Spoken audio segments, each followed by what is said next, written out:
قرآن کا ذکر ہے. توجہ چاہتا ہوں، ایک قدر کا ذکر ہے، ایک رات کا ذکر ہے، ایک قرآن کا ذکر ہے. اللہ فرماتے ہیں ہم نے قدر والی رات میں قرآن کو نازل کیا ہے. قدر والی رات میں پھر قدر کو سائڈ پہ رکھا، صرف رات کی گفتگو کو آگے بڑھایا. فرمایا وما ادراکا ما لیلۃ القدر. یہ جو قدر والی رات ہے نا، وہ تجھے کیا پتا یہ کتنا عظمت کے مالک ہے. فرمایا یہ کتنے عظمت کے مالک ہے، تجھے کیا پتا. ایک صفت اللہ نے بیان فرمائی. فرمایا لیلۃ القدر خیر من الف شہر. جو قدر والی رات ہے نا، یہ ہزار مہینوں سے افضل ہے. جب قدر والی رات ہزار مہینوں سے افضل ہے تو خود قدر کتنا بڑا افضلیت کے مالک ہوں گے.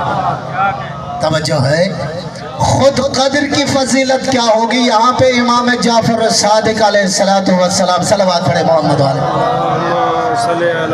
روایت فرماتے ہیں کہ اس رات کو جاگا کرو، اس رات کو شب بیداری کرو. فرمایا مولا کیوں؟ فرماتے ہیں جو شخص قدر والی رات جاگ کر گزارے تو فقط اس کی نہیں بلکہ اس کے ساتھ اس کی ماں اور اس کے باپ کے بھی گناہوں کو خدا معاف کر دیتا ہے. یہ رات کی فضیلت بیان ہو رہے ہیں، قدر کے نہیں کہ رات کو جاگو، تسبیح و تحلیل کرو. اس رات کی فضیلت یہ ہے کہ تمہاری بھی گناہ معاف ہو جائیں گے، تمہارے ماں باپ کے بھی گناہ کو اللہ معاف کر دیں گے. سائل نے سوال کیا یا ابن رسول اللہ کہ حالت ایسے نازک حالت آئے کہ ہم جاگ نہ سکیں، اس قدر کے رات سے جاگنے سے محروم رہ جائے. یہ جو اتنی بڑی فضیلت ہے جو ہزار مہینوں سے افضل ہے، اس رات کی اس فضیلت سے ہم محروم رہ جائیں گے. مولا نے فرمایا میں تجھے ایک عمل بتا رہا ہوں، ہر رات لیلۃ القدر کے ثواب پاؤ گے. توجہ ہے عزیزان محترم، میں ایک عمل بتا رہا ہوں، مایوس نہیں ہونا. یہ رات گزر جائے تو گزر جائے، اس رات کی بڑی فضیلت ہے، اس رات کا بڑا مقام ہے، اس رات کے بڑے مرتبت ہے. ماتمی عزادار بیٹھے ہیں، سادات و مومنین بیٹھے ہیں.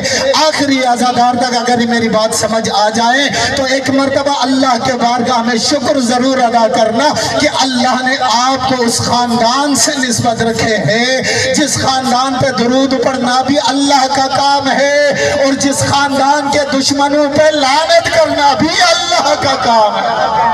توجہ ہے عزیزان محترم، یہاں پر لیلۃ القدر کی بات ہو رہی ہے. اللہ فرماتے ہیں لیلۃ القدر کی فضیلت یہ ہے کہ یہ رات ہزار مہینوں سے افضل ہے. مولا اگر یہ رات ہم نہ پاؤ تو کیا کرو گے؟ اس عظیم منصب سے تو ہم محروم رہ گیا. مولا فرماتے ہیں لیلۃ القدر، ہر رات کو لیلۃ القدر بناؤ. مولا یہ ممکن ہے؟ فرمایا ممکن ہے. ہر رات کو لیلۃ القدر جتنا ثواب کما لو. فرمایا مولا وہ کیسے کمالے؟ ہر رات لیلۃ القدر کی منزلت پر کیسے لے جائے؟ مولا نے فرمایا رات کو سونے سے پہلے باوضو ہو کر میری دادی زہرا کے دشمن پہ تبرہ کر کے سو جاؤ، ہر وہ رات لیلۃ القدر کا ثواب.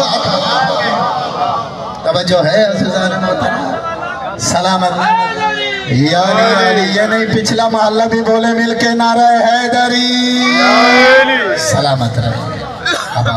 ہر رات لیلۃ القدر کا ثواب ادا کریں. یہ لیلۃ القدر. تو پھر قدر کیا ہے؟ جب لیلۃ القدر کی فضیلت اتنی بڑی ہے پھر قدر کیا ہے؟ توجہ چاہتا ہوں.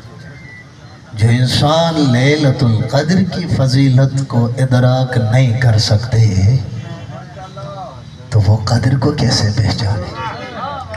یہی وجہ تھی کہ رسول اللہ کے پاس بیٹھنے والوں نے خواہش اظہار کیا تھا، یا رسول اللہ سیدہ کے وجود میں بڑے محترم انداز میں بڑے محتاط طریقے سے جملہ اب تک پہنچانے کی کوشش کروں گا کہ لوگوں نے مدینے میں رہ کر رسول اللہ کی موجودگی میں یہ اظہار خواہش اظہار کیا تھا بھائی جان کہ یا رسول اللہ جناب سیدہ کے وجود سے ہم اپنے گھر کو معطر و مزید کرنا چاہتے ہیں. یا رسول اللہ ہمیں یہ شرف دیں، ہمیں یہ عزت دیں کہ سیدہ ہمارے گھر کی بہو بنے. توجہ چاہتا ہوں، ہمیں یہ عزت دے.